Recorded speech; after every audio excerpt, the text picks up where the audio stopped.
All right, let's talk about something we all struggle with, our own brains. Today, we're diving into a powerful way to manage our built-in biases, especially when the pressure is on. And just trying harder, well, it isn't going to cut it. You've been there, right? It's that high-stakes moment. You know exactly what you're supposed to do, but your gut screams, and you do the complete opposite. So why? Why does this happen over and over again? And here's the thing, it gets to the heart of the problem. Simply knowing that you have biases, like confirmation bias, where you only look for stuff that proves you're right, or loss aversion, which makes you terrified of losing, just knowing about them does absolutely nothing to stop them in the heat of the moment. And this quote from our source material just nails it. You can't just think your way out of bias. It's like knowing about gravity doesn't make you immune to falling. So if just being aware isn't the solution, what is? Well, the answer isn't about having more willpower or trying to be smarter. It's about changing the entire environment you make decisions in. It's about building a system that actually protects you from yourself when you're stressed out. This quote, man, this really flicks the script. The goal isn't to magically become a perfect decision maker when things are going crazy. No, the goal is to build a system that radically limits the choices you can even make, basically taking that panicked, emotional version of you out of the driver's seat.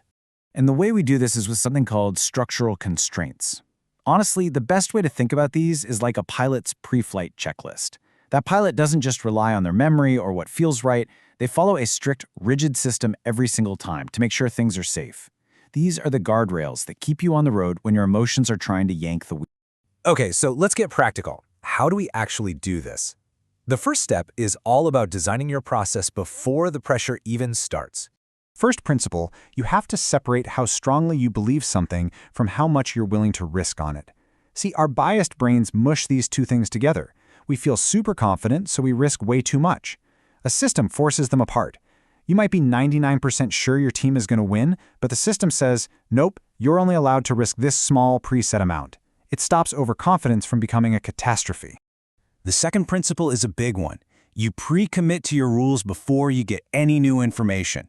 You decide your exit plan, your limits, everything when you're calm and rational.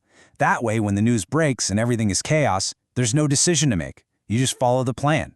You've turned a gut-wrenching emotional choice into a simple mechanical action. Okay, so you've designed your system, but what happens when you're right in the middle of it? This next set of principles is all about staying on track when every fiber of your being is telling you to just do something. A really good system forces you to treat your wins and your losses completely differently. Our brains are wired backward on this. We rush to sell our winners to lock in that good feeling, and we let our losers run and run just hoping they'll turn around. A system does the exact opposite. It has hard, mechanical rules to cut your losses, period. But it gives your winners room to run. Your most important job becomes knowing when to just leave things alone. Now here's a simple but really profound idea. The more decisions you make, the more opportunities you give your biases to take over. Every single choice is a little crack where emotion and error can seep in. So how do you fight that? You deliberately make fewer decisions.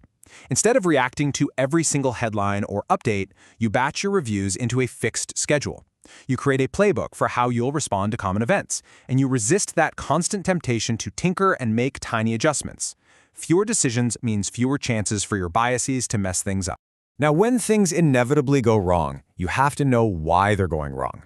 Is this what you'd call a statistical drawdown? The normal ups and downs you should expect from your strategy. If it is, your job is to do nothing. Endure it, stick to the plan. Or is it structural? Is this a sign that the world has fundamentally changed and your system is now broken? Only then do you intervene. If you can't tell the difference, you'll end up quitting a good strategy right at the worst possible moment. This all leads us to the final piece, and it's all about the power of having a solid process. These last principles are about having the right mindset for the long haul, so you can actually learn from what happens. And this is such a huge problem. Our brains, they love a good story. So after something happens, we unconsciously go back and edit our own memories to make ourselves look smarter or maybe dumber than we actually were. It's called hindsight bias, and it makes real learning almost impossible. The only way to fight this is to get your thinking out of your head. You have to externalize it. That means keeping a written journal of why you made a decision before you know how it turns out. This lets you judge the quality of your thinking, not just whether you got lucky or unlucky with the outcome.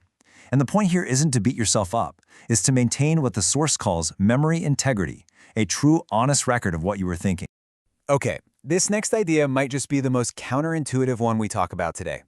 We think a good process should be exciting, right? It should feel engaging. But the truth is, the very best decision-making systems are usually pretty boring.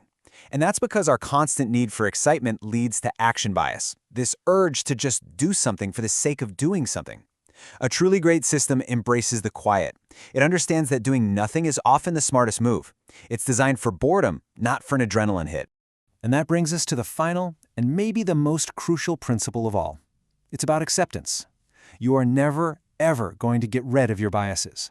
They're not a bug in your software. They're a core feature of your hardware. The most effective people don't try to outsmart their biases. They just accept them, and they build smart systems to manage them. This last quote just says it all, doesn't it? Whatever advantage you have, whatever your edge is, it's not a lack of insight that's going to destroy it. It's giving yourself too much freedom to make emotional calls when you don't know what's coming next. Your system is what protects your good ideas from your bad instincts.